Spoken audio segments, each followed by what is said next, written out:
제1장 어렴풋이 보이는 것들. 내 이름을 이슈마엘이라고 해두자. 몇 년 전, 정확히 언제인지는 아무래도 좋다. 지갑은 거의 바닥이 났고 또 무태는 딱히 흥미를 끄는 것이 없었으므로 당분간 배를 타고 나가서 세계의 바다를 두루 돌아보면 좋겠다는 생각을 했다. 그것은 내가 우울한 기분을 떨쳐버리고 혈액순환을 조절하기 위해 늘 쓰는 방법이다.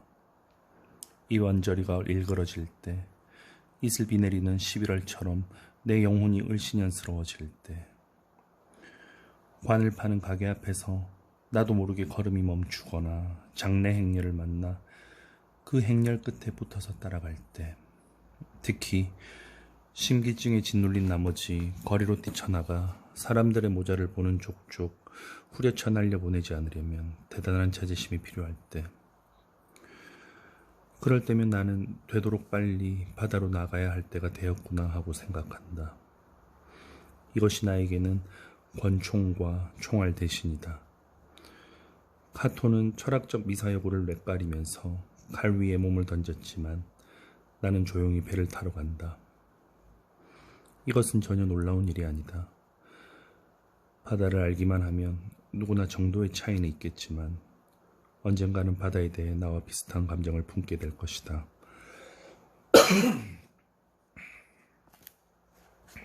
그런데 여기 맨해튼 섬에 세워진 그대들의 도시는 인도의 섬들이 산호초에 둘러싸여 있듯이 띠처럼 이어진 부두에 둘러싸여 있고 밀려오는 교역의 파도에 에워싸여 있다. 오른쪽으로 가도 왼쪽으로 가도 길들은 바닷가로 이어져 있다. 시내가 끝나는 곳에는 포대가 있고 그곳의 웅장한 방파제는 파도에 씻기며 몇 시간 전만 해도 육지가 보이지 않는 곳에 있었던 산들바람에 열기를 식힌다. 보라, 바로 그곳에 사람들의 무리가 바다를 바라보며 서 있다.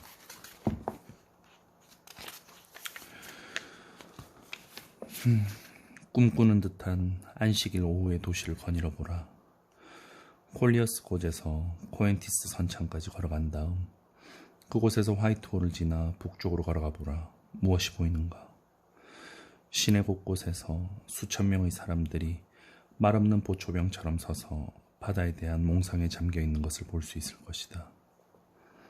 말뚝에 기대 서 있는 사람, 잔교 끝머리에 앉아 있는 사람, 중국에서 온 배들의 배전 너머를 바라보는 사람, 바다를 좀 더 잘 보기 위해 삭구 위에 높이 올라가 있는 사람도 있다. 하지만 이들은 모두 무태인간이다. 평일에는 외까지 지붕과 회반죽 벽 안에 갇힌 채 계산대에 묶여 있거나 의자에 박혀 있거나 책상에 붙잡혀 있는 사람들이다. 그렇다면 이건 어찌된 일인가? 푸른 들판이 사라져버렸나? 그들은 도대체 여기서 무엇을 하고 있단 말인가? 그러나 보라, 더 많은 무리가 이쪽으로 오고 있다. 바다를 향해 곧장 걸어오고 있다. 바닷속으로 덤벙 뛰어들 것처럼. 이상한 일이다. 육지가 끝나는 곳이 아니면 그들은 만족하지 못하는 듯하다. 저기 창고 그늘에서 빈둥거리는 것만으로는 충분치 않다. 그렇다. 물에 빠지지 않는 한 될 수 있으면 물에 가까이 다가서고 싶은 것이다. 그런 자들이 저곳에 몇 마일이나 줄을 서 있다. 모두 무사람인 그들은 오솔길과 골목길에서 가로와 도로에서 동쪽에서 서쪽에서 남쪽에서 북쪽에서 오고 있다. 하지만 결국은 모두 이곳에 모여 한 무리가 된다. 말해달라. 저 모든 배의 나침반 바늘의 자력이 그들을 이곳으로 끌어당기고 있는 것일까? 한 번 더 생각해보자. 가령 당신이 시골에 호수가 많은 어느 고지대에 있다고 하자. 어느 길이든 마음에 드는 오솔길을 골라서 걸어간다고 하자. 당신이 택한 길은 10중 8구 골짜기로 내려가 시냇가 웅덩이에 이르게 될 것이다. 웅덩이에는 마력이 있다. 가장 얼빠진 사람을 가장 깊은 몽상 상태에 빠뜨린 다음 그 사람을 일으켜 세워서 발길 닿는 대로 걸어가게 해보라. 그 지역에 물이 있다면 그 사람은 틀림없이 물이 있는 쪽으로 당신을 데려갈 것이다. 미국의 거대한 사막을 여행하다가 목이 마르거든. 그리고 일행 중에 우연히 형 이상학 교수라도 끼어 있거든 이 실험을 한번 해보길 바란다. 누구나 알다시피 명상과 물은 영원히 결합되어 있다.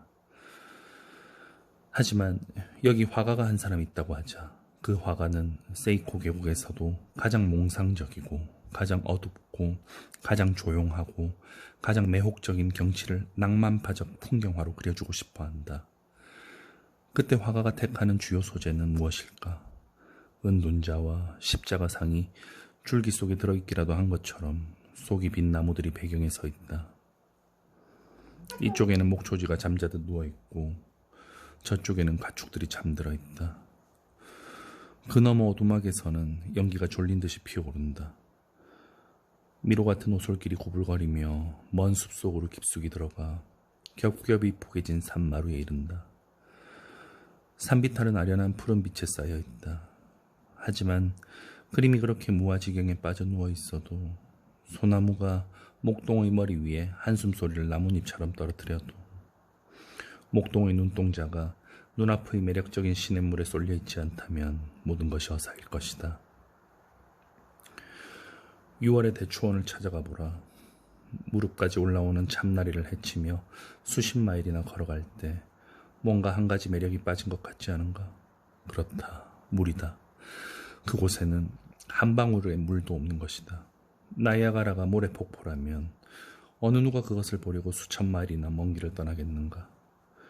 테네시주의 어느 가난한 시인이 어쩌다 두 줌의 은화를 얻었을 때 그토록 절실히 필요했던 외투를 살 것인가?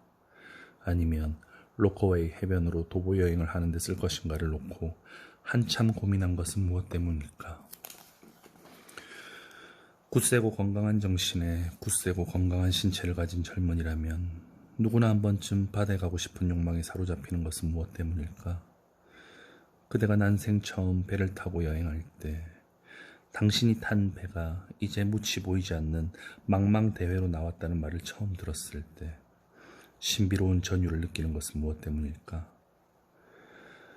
고대 페르시아 사람들이 바다를 신성하게 여긴 것은 무엇 때문일까?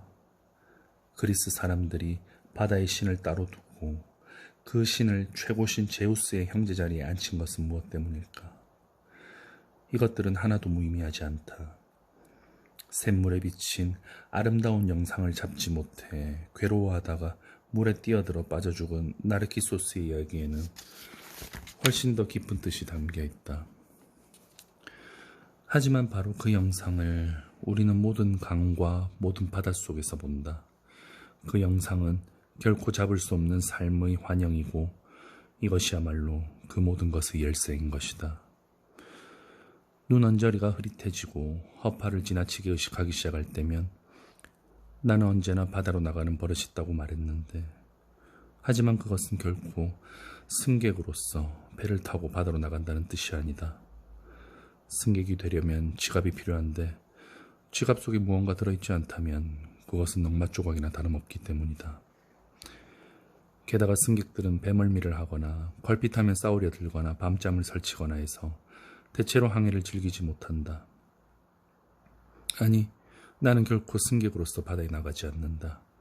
나는 꽤 노련한 선원이지만 제독이나 선장이나 주방장으로서 바다에 나가지도 않는다. 그런 직책에 따르는 영예와 특별 대우는 그런 것을 좋아하는 자들에게 맡기겠다. 나는 명예롭고 존경할 만하지만 수고나 시련이나 고생 따위는 어떤 종류의 것이든 딱 질색이다. 바크선이나 브리거선이나 스쿠너선이나 그 밖의 여러 가지 배를 돌보지 않아도 나 자신을 돌보는 것만으로도 힘에 부친다. 주방장은 배에서는 고급 선원이니까 상당히 영예로운 자리인 것만은 사실이지만 왠지 나는 닭을 굽는 것을 좋아해 본 적이 없다. 하지만 일단 구워진 닭고기에 조심스레 버터를 바르고 소금과 후추를 치면 닭고기 구이에 대해 경건하다고까지는 할 수 없어도 어느 누구보다 정중하게 말할 것이다. 피라미드의 거대한 화덕 안에서 따오기와 하마의 미라가 발견되는 것은 고대 이집트 사람들이 따오기 구이와 하마구이를 우상 숭배하듯 좋아했기 때문이 아니겠는가? 아니, 바다에 나갈 때면 나는 돛대 바로 앞에 서 있거나 앞 가판으로 곧장 내려가거나 로열마스트 꼭대기에 올라가야 하는 일개 선원으로 간다. 사실 나는 명령에 따라 5, 6월 들판의 메뚜기처럼 이 활대에서 저 활대로 펄쩍펄쩍 뛰어다녀야 한다. 처음에는 꽤 힘든 일이다. 자존심이 상하는 일이기도 하다.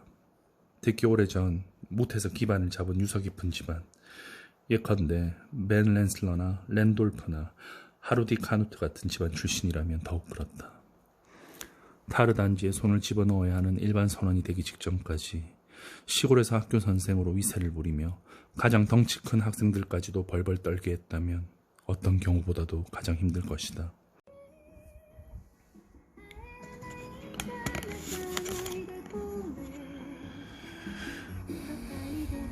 미리 경고해 두거니와 교사에서 선원으로 전업하는 것은 결코 쉬운 일이 아니며 그것을 씩 웃으면서 견딜 수 있으려면 세네카와 스토아 학파의 가르침을 달인 진액이 필요하다. 하지만 이 괴로움도 시간이 지나면 서서히 사라진다. 어느 심술사 나온 늙은 선장이 나에게 비를 들고 가판을 청소하라고 명령한다 해서 그게 어쨌다는 말인가? 신약 성서라는 저울에 달아보았을 때 그게 얼마나 큰 모욕이 된다는 것인가? 내가 그 늙은 선장의 명령에 고분고분 따른다고 해서 대천사 가브리엘이 나를 조금이라도 멸시할 거라고 생각하는가? 이 세상에 노예 아닌 사람이 있는지 묻고 싶다. 늙은 선장이 아무리 나를 혹사하고 부려먹어도, 아무리 쥐어박고 후려갈겨도 나는 괜찮다는 것을 알고 거기에 만족한다. 다른 사람들도 모두 어떤 식으로든, 다시 말해서 육체적인 관점에서든 정신적인 관점에서든 비슷한 대우를 받고 있으며, 따라서 모든 사람이 돌아가면서 때리고 맞는다는 것, 그리고 모든 사람이 서로 어깨뼈를 문질러주면서 만족해야 한다는 것을 나는 알고 있다. 거듭 말하지만 나는 언제나 선원으로서 바다에 나간다. 선원은 반드시 수고하는 데 따라서 대가를 받기 때문이다. 하지만 승객으로 배를 탄 사람이 한 푼이라도 돈을 받는다는 이야기는 들어본 적이 없다. 승객은 돈을 받기는커녕 오히려 돈을 내야 된다. 돈을 내는 것과 받는 것은 천지 차이다. 돈을 내는 행위는 과수원의 두 도둑이 우리에게 물려준 괴로움 중에서도 아마 가장 불쾌한 괴로움일 것이다. 하지만 대가를 받는 것, 이것을 무엇과 비교할 수 있을까? 돈이야말로 지상의 모든 악의 근원이고 부자는 절대로 천국에 들어갈 수 없다고 우리가 진지하게 믿고 있음을 생각하면 사나이가 멋진 활동으로 돈을 받는 것은 참으로 경탄할 만한 일이다. 아, 우리는 얼마나 기꺼이 우리 자신을 파멸에 내맡기고 있는가. 마지막으로 말하거니와 나는 언제나 일개 선원으로서 바다에 나간다. 앞 가판에는 건강에 좋은 운동과 맑은 공기가 있기 때문이다. 세간에서와 마찬가지로 피타고라스의 격언을 어기지 않는다면 앞에서 불어오는 맞바람은 뒤에서 불어오는 바람보다 훨씬 우세하고, 따라서 뒷 가판에 있는 선장은 대부분 앞 가판의 일반 선원들이 마시고 뱉은 공기를 다시 들이마시게 된다. 선장은 자기가 새 공기를 마신다고 생각하겠지만 사실은 그렇지 않다. 이와 마찬가지로 세상사에서도 지도자가 모르는 사이에 일반 대중이 지도자를 이끌어가는 경우가 많다. 그런데 상선 선원으로서 여러 번 바다 냄새를 맡아본 내가 이제 와서 고래잡이 배를 타기로 마음먹은 것은 무엇 때문일까? 이 의문에 누구보다도 정확하게 대답할 수 있는 것은 운명의 여신들이 보낸 경찰관, 끊임없이 나를 감시하고 나를 미행하고 설명할 수 없는 방식으로 나에게 영향력을 행사하는 그 눈에 보이지 않는 경찰관이다.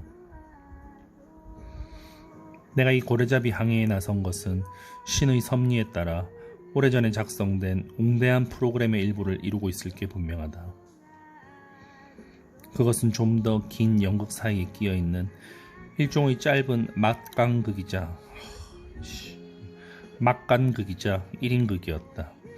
그 연극 프로그램에서 이 부분은 이런 식으로 표현되었을 거라고 생각한다.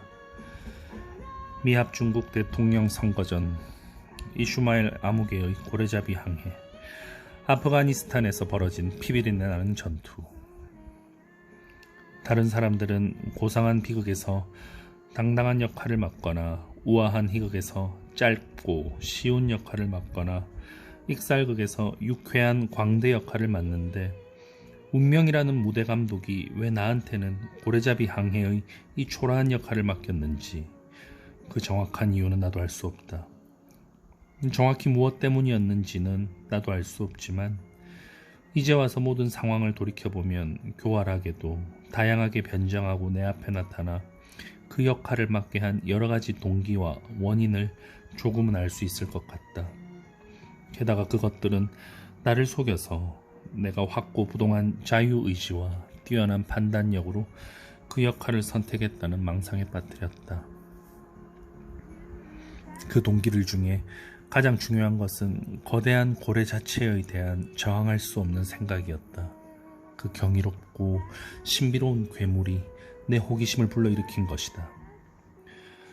고래가 섬처럼 거대한 덩치로 파도를 헤치며 나아가는 그 거칠고 먼 바다와 고래가 일으키는 형언할 수 없는 위험들과 파타고니아에서 고래를 보고 소리를 들은 사람들의 수많은 목격담에 따르는 경이로움, 이런 것들이 바다를 향한 열망 쪽으로 나아가도록 나를 부추겼다.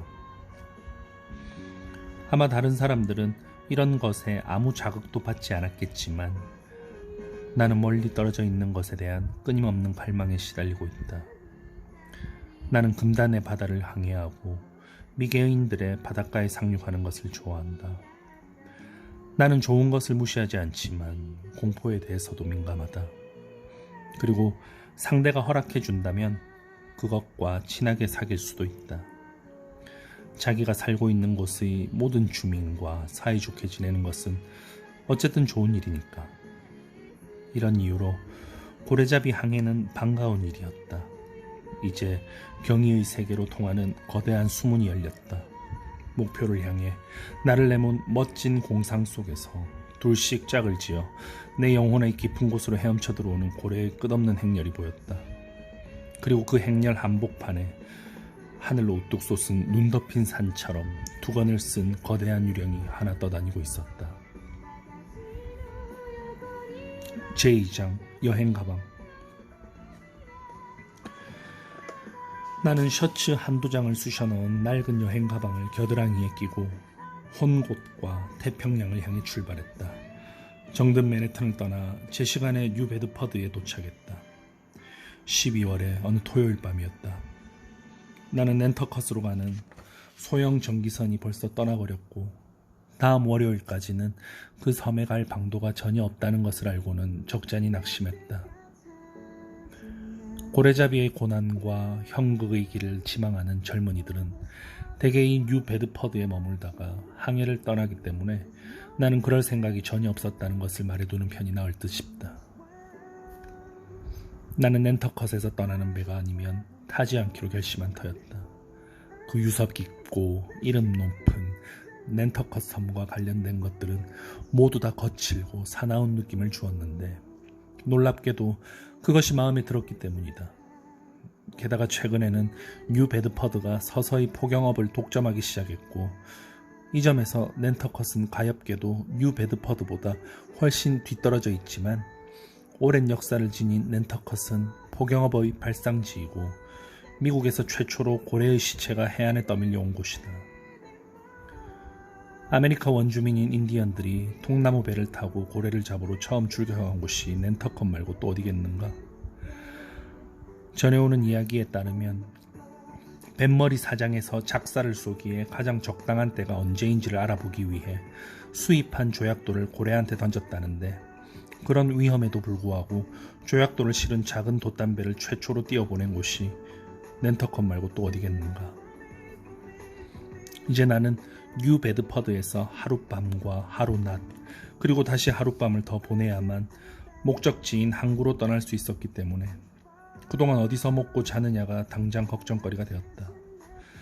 몹시 불안해 보이는, 아니 무척 캄캄하고 음산한 밤, 살을 애는 듯한 춥고 쓸쓸한 밤이었다. 그곳에는 아는 사람이라고는 아무도 없었다. 불안한 마음으로 주머니를 뒤져보니 갈고리 같은 손가락에 걸려 올라온 것은 은화 몇 입뿐이었다. 나는 가방을 어깨에 둘러매고 황량한 거리 한복판에 서서 북쪽의 어둠과 남쪽의 암흑을 비교하며 혼잣말로 중얼거렸다. 그러니까 이슈마엘, 어디에 가든 네가 지혜를 발휘하여 어디서 하룻밤 묵든지 간에 반드시 숙박비를 먼저 물어봐. 그리고 너무 까다롭게 굴지 마. 나는 머뭇거리는 걸음으로 길을 걸어갔다. 교차 작살이라는 간판 앞을 지나갔지만 그곳은 너무 비싸고 소란스러워 보였다. 조금 더 걸어가자 황새치 여인숙의 새빨간 창문에서 타는 듯한 빗줄기가 새어나와 집 앞에 쌓인 눈과 얼음을 녹여버린 것처럼 보였다. 다른 곳에는 모두 단단한 아스팔트 보장도로 위에 서리가 한두 뼘 두께로 얼어붙어 있었기 때문이다. 내부치 바닥은 너무나 무자비하게 혹사당해서 지독하게 비참한 상태였기 때문에 부싯돌처럼 단단하고 울퉁불퉁한 얼음을 밟고 걷기가 좀 피곤했다. 나는 이번에도 너무 비싸고 소란스러운 곳이라고 생각했지만 잠시 멈춰서서 길바닥을 넓게 비추고 있는 불빛을 바라보고 안에서 들려오는 술잔 부딪히는 소리에 귀를 기울이다가 마침내 혼잣말로 중얼거렸다. 계속 가 이슈마엘. 안 들려? 문 앞을 떠나 누덕누덕 기운 이 부츠가 길을 막고 있어. 그래서 나는 계속 걸어갔다. 이제는 본능적으로 바다 쪽으로 이어진 길을 따라갔다. 그쪽에는 가장 쾌적하지는 않더라도 가장 값싼 여인숙이 있을 게 분명했기 때문이다. 정말 황량한 거리였다. 길 양쪽에 있는 것은 집이 아니라 시커먼 덩어리들이었다. 여기저기 드문드문 보이는 촛불은 무덤 속을 돌아다니는 촛불 같았다. 일주일의 마지막 날 이 밤늦은 시간에 이 도시의 그 구역은 거의 텅 비어 있었다. 하지만 나는 곧 폭이 넓고 납작한 집에서 연기처럼 새어나오는 한 줄기 불빛을 보았다. 그 집의 문은 어서 돌아오라고 유혹하듯 열려 있었다. 일반 서민이 사용하도록 마련된 것처럼 꾸밈없고 편안해 보였다. 그래서 나는 안으로 들어갔는데 들어가자마자 현관 앞에 놓인 석탄재 통에 발이 걸려 넘어지고 말았다. 날아오른 석탄재 때문에 숨이 막힐 지경이었다. 이 재는 그 폐허의 도시 고모라에서 온 것일까? 그런데 아까는 교차작살과 황새치였으니까 이곳 간판은 틀림없이 함정이겠군. 하지만 나는 일어나서 매무새를 바로잡고는 안에서 새어나오는 목소리를 들으며 성큼성큼 안으로 들어가 두 번째 문을 열었다. 도벳에서 열린 악마들의 연회 같았다. 줄지어 앉은 100개의 시커먼 얼굴이 내 쪽을 돌아보았다. 그리고 그 너머에서는 검은 죽음의 사자가 설교단에서 책을 탕탕 두드리고 있었다. 그곳은 흑인 교회였다. 그리고 목사가 읽고 있는 성경 구절은 암흑세계의 사악함과 그곳에서 눈물을 흘리고 울부짖고 이를 가는 것에 대한 것이었다. 나는 뒷걸음으로 나오면서 중얼거렸다. 이슈마엘, 함정이란 간판에 이끌려 지독한 대접을 받았군. 나는 계속 걷다가 마침내 부두에서 그리 멀지 않은 곳에서 밖에 내걸린 희미한 불빛을 보고 공중에서 쓸쓸히 삐걱거리는 소리를 들었다. 고개를 들어보니 문 위에서 간판 하나가 그네처럼 흔들리고 있었다. 간판에는 안개 같은 물보라를 뿜어올리는 고래 그림이 하얀 페인트로 희미하게 그려져 있고 그 밑에는 물보라 여인숙 피터 코핀이라는 글자가 쓰여 있었다. 코핀과 물보라, 이 독특한 결합이 좀 불길하다고 생각했다. 하지만 코핏은 낸터컷에서 흔한 성이라고 하니까 이 피터라는 사람도 아마 낸터컷에서 이주한 사람일 것이다. 불빛은 너무 희미해 보였고 집은 제법 조용해 보였다. 그 황폐하고 작은 목조 건물은 불난 지역의 폐허에서 손수레에 실어온 목재로 지은 것처럼 보였기 때문에, 그리고 흔들거리는 간판은 가난에 시달린 것처럼 삐걱거리고 있었기 때문에 나는 여기야말로 값싼 잠자리와 맛있는 완두콩 커피를 구할 수 있는 곳이라고 생각했다. 정말 기묘하게 생긴 집이었다. 박공식으로 지은 이 낡은 집은 한쪽이 마비된 것처럼 애처롭게 기울어져 있었다. 그 집은 길이 갑자기 꺾이는 황량한 모퉁이에 서 있었는데 그곳은 바른바지여서 사나운 폭풍 유로클리돈이 가엾은 사도 바울의 배를 뒤흔들었을 때보다 더 맹렬하게 윙윙거리고 있었다.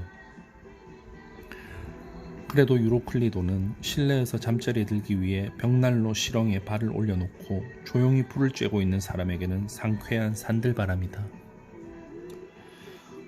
어느 옛날 작가, 나는 지금까지 남아있는 이 작가의 유일한 책을 소유하고 있다. 어느 옛날 작가는 이렇게 말한다.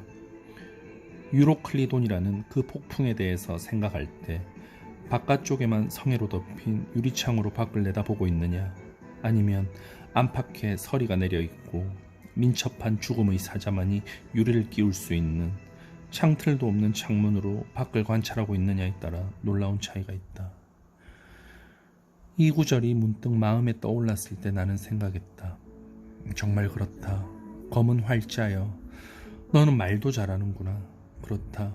나는 이 눈은 창문이고 나의 이 몸뚱이는 집이다. 이런 틈새는 모두 메워버려야 하는 건데 거기에 솜이라도 들어막지 않은 것은 참 유감스러운 일이다.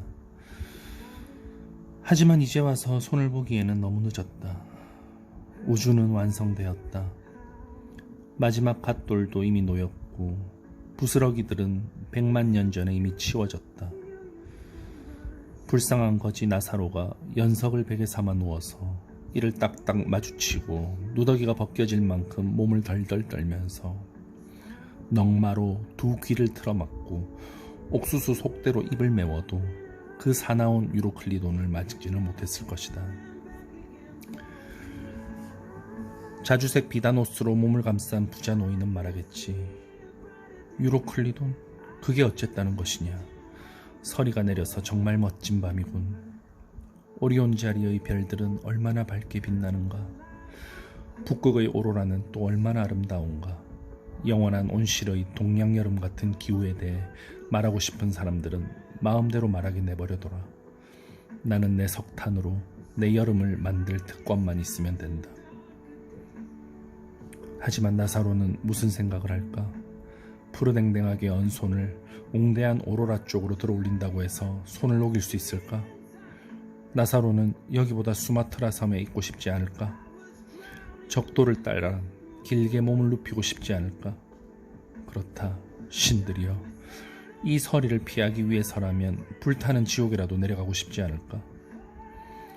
이제 그 나사로가 노인네 현관 앞 연석에 꼼짝 못하고 누워있다면 이것은 빙산이 몰루카 제도에 정박한 것보다 훨씬 놀라운 일이다. 하지만 노인도 러시아 황제처럼 얼어붙은 한숨으로 만들어진 얼음 궁전에서 살고 금주협회 회장으로서 고아들의 미지근한 눈물만 마시고 있는 것이다. 하지만 징징거리는 짓은 이제 그만두자. 우리는 고래를 잡으러 떠난다. 앞으로는 여러 가지 일이 일어날 것이다. 신발에 얼어붙은 얼음을 떨어내고 이 물보라 여인숙이 어떤 곳인지 알아보기로 하자.